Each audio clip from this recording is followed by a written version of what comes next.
Hello home chefs, welcome back to cooking Ninja Bangla. প্রতিবারের মতো আবারও আপনাদের জন্য নিয়ে আসলাম আরও একটা কেকের টিউটোরিয়াল।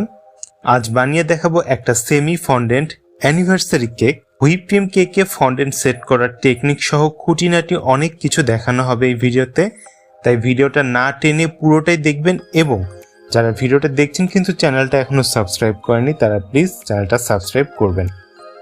কেক বেস হিসেবে এখানে 2 ডিমের ভ্যানিলা স্পঞ্জ কেক নিয়েছি, আর এই কেকের নো ফেল রেসিপি আমার চ্যানেলে আপলোড করাই আছে আগে, লিঙ্ক আমি ডেসক্রিপশনে দিয়ে দিয়েছি, অবশ্যই দেখে নেবেন ভিডিওটা।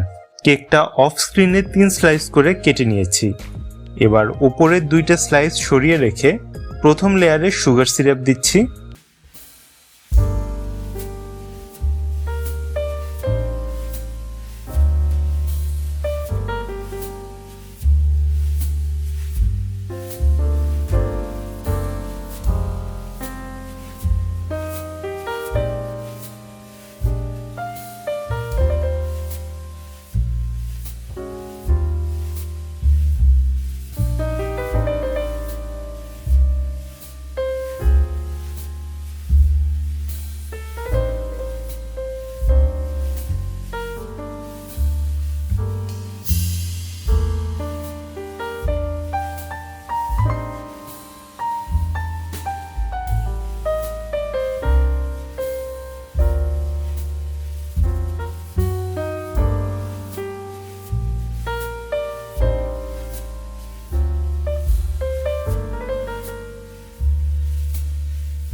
গোল্ডেন ডাস্ট কালারের সাথে কয়েক ফোঁটা সয়াবিন তেল মিশিয়ে একটু লিকুইড টেক্সচার এনে নিয়েছি এরকম।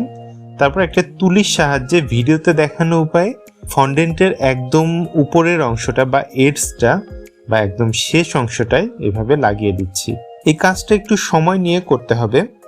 আর এই এডিবল গোল্ডেন ডাস্ট সহ বেকিং এর প্রয়োজনীয় সব জিনিস পেয়ে যাবেন bakingtoolbox.com এ।